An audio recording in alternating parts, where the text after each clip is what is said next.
Hey, real quick, have you ever gotten that little thrill when you swipe your card and it goes through? Like, boom, instant gratification, no cash, no stress. You just bought those sneakers, concert tickets, or that random Amazon gadget at 2 a.m., and you're like, I got this. But have you ever stopped to think, what's really happening behind that swipe?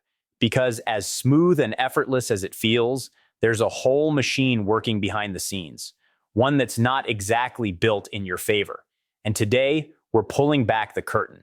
So here's the thing. Credit cards are everywhere. Like literally 166 million Americans have at least one. They're marketed as this tool for freedom, rewards, cashback, travel points, build your credit. You hear all the good stuff, but no one talks about the stuff that quietly traps people.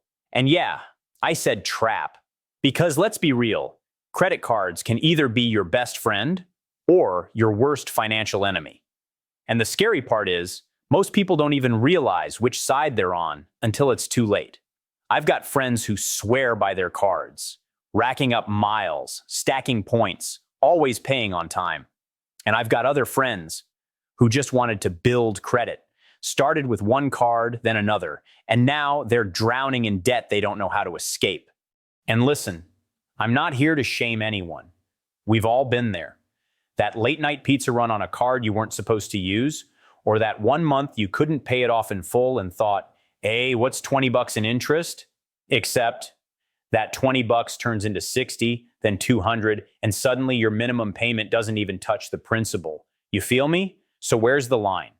Why do some people win with credit cards and others spiral? Here's the uncomfortable truth most banks won't tell you. The system is designed to make you spend more than you should and stay in debt longer than you need to. Credit cards profit off your mistakes, off your forgetfulness, off your financial stress. Every swipe is data. Every missed payment is revenue. Every revolving balance is someone else's bonus. And this isn't conspiracy talk. It's business. Cold, calculated, multi-billion-dollar business. Now, don't get me wrong. Credit cards can be used wisely. But that's exactly why we're making this video. Because before you can play the game, you need to know the rules and the hidden traps. So let's dive in. Because once you see the dark side of credit cards, you'll never look at that swipe the same way again. So let's talk about how credit cards actually make their money. Because trust me, it's not from the handful of people who pay off their balance in full every month and collect a few airline miles. It's the rest, the majority. The people who carry balances, miss payments, or just don't know how fast interest can stack up. And look, this isn't to call anyone out. If anything, it's to call the system out because it's designed to be sneaky. Here's the wild part. Credit card companies don't even mind if you're a little irresponsible. In fact, they prefer it because the longer you keep a balance, the more money they make from interest. And that interest, it's brutal. We're talking 20%, 25%, sometimes even over 30%. That's not just a fee. That's practically legal robbery. Let's say you put $1,000 on a card and only make the minimum payments. You'd think you're doing okay, like at least you're doing something, right? But depending on your interest rate, it could take you years to pay that off. And by the time you do, you might have paid nearly double what you originally spent. That $1,000 hoodie haul, now it's more like $1,800 with zero resale value.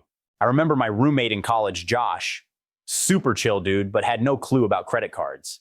Got his first one with a $500 limit, used it for gas, snacks, Uber Eats.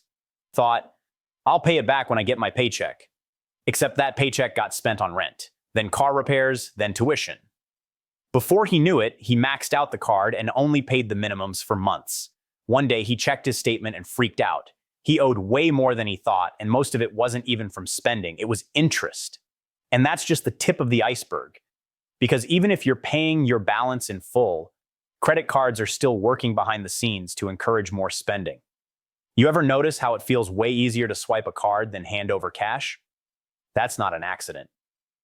Studies show people spend significantly more when using plastic instead of cash, because it doesn't feel like real money. It's like digital dopamine. Swipe now, worry later.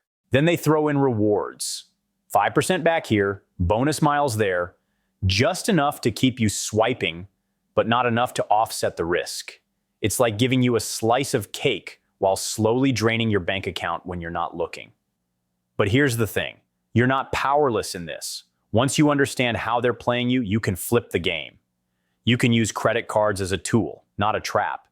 And that's what we'll get into next. How to actually use credit cards to your advantage without falling into the debt spiral. You ready? Because this next part might just save you thousands. All right, now that we've unpacked the dark side, let's flip the script. Because yes, credit cards can mess you up if you're not careful, but they can also open doors when you know how to use them right. Think of it like fire. Fire can burn your house down or cook you dinner. Same tool, different outcome. It's all about how you use it. So here's the simplest advice I can give. If you're going to use a credit card, treat it like a debit card. Seriously, if you wouldn't buy it with money sitting in your checking account today, don't put it on your credit card hoping future you will figure it out. That future you version, yeah, they're tired, they're stressed, and they don't need another financial mess to clean up. Only spend what you can pay off in full. No exceptions. No just this once. That's the golden rule. The moment you carry a balance, the credit card company is already winning. And if you have credit card debt right now, don't panic. You're not alone, but don't ignore it either. Start by organizing your balances, look at the interest rates, and start knocking them out one by one. Highest interest first if you're focused on saving money, or smallest balance first if you need those quick wins to stay motivated. Also, don't be afraid to negotiate. Call your card company, ask for a lower interest rate, ask about hardship plans. You'd be surprised what they'll do if you just ask. And here's a sneaky power move most people miss. Build your credit score without falling into debt. How?